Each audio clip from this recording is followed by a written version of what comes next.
Hello there.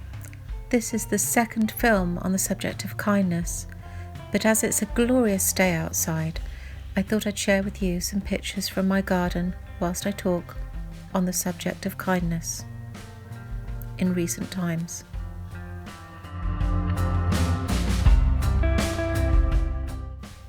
Even the weeds are quite beautiful, growing in between the cracks in the pavement on my patio, and dandelions are thriving even in the littlest cracks in the garden, and in spite of my picking their leaves and picking their yellow flowers to feed myself. How very beautiful everything looks here in the sunshine today. It seems so horribly unfair that in a season when everything's about to fruit and bloom and feel very joyful, that we're living in such difficult, dangerous times. And it isn't easy to express, but what really hit me like a brick was the ease at the beginning of lockdown with which people were expressing to me, as though it was a security blanket. It's the elderly, the vulnerable, and those with underlying health issues that are at risk from the virus, not me and not you, as though some people were more expendable and as though it could not be helped, which we know now isn't the case, but it was the way that it was being presented to a large number of people, and that I found quite intimidating. It felt as though a large amount of ordinary people were being panicked or had additional panic and were being offered this as a stopgap, so it stopped asking questions, because when it was said that the NHS could be a priority, I don't think many people realised that that would be at the expense of care homes and the way things have been constructed. It's very peculiar. What really concerned me from the very off was the ease, however, with which people went to "it only affects the old, the vulnerable, and those with underlying health conditions" as the first point of call, as though nobody could be helped if they were in that situation.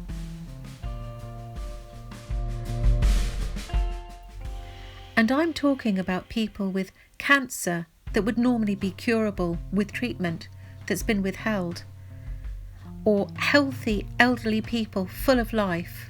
And I know several people in their 90s who've told me, "I want to live, Kitty. I want to live. Whatever other people think, I plan to keep going and live my life."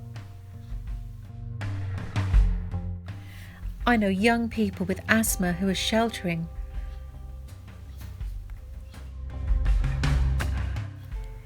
And I bet you know somebody with diabetes or a neurological problem where they're more at risk and they're having to take shelter too. Why would it be the first point of call to say we're going to lose people before their time when that hasn't happened in other countries?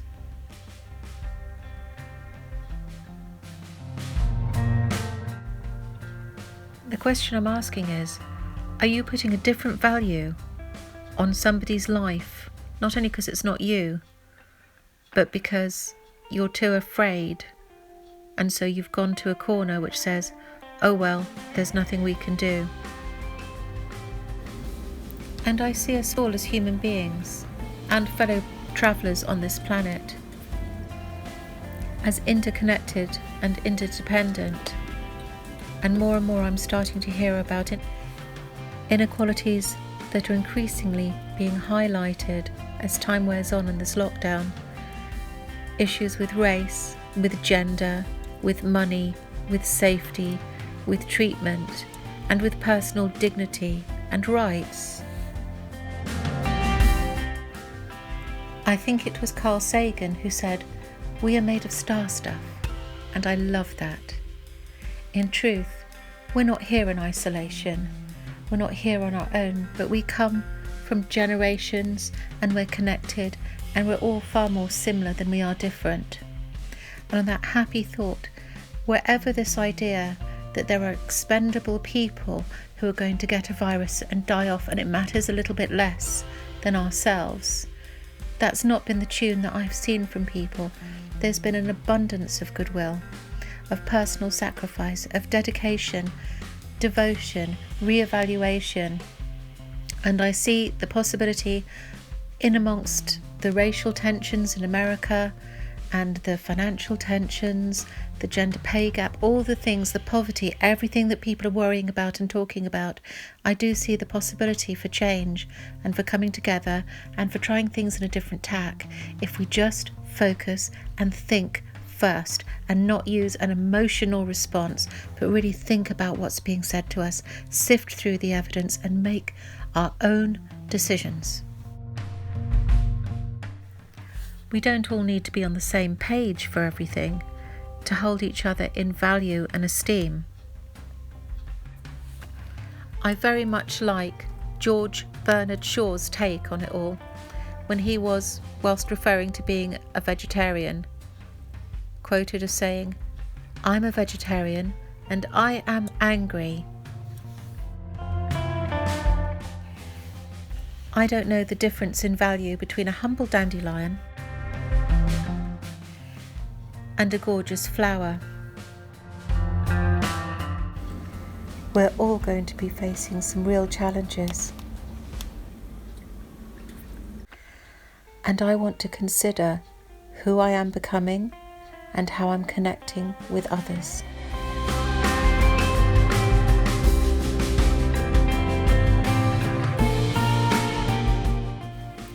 Believe me, I'm not here to berate or badger anybody. All I'm asking is, after all the recent panics and all the running around we've done trying to make decisions in a panic, that we take a moment to pause and reflect.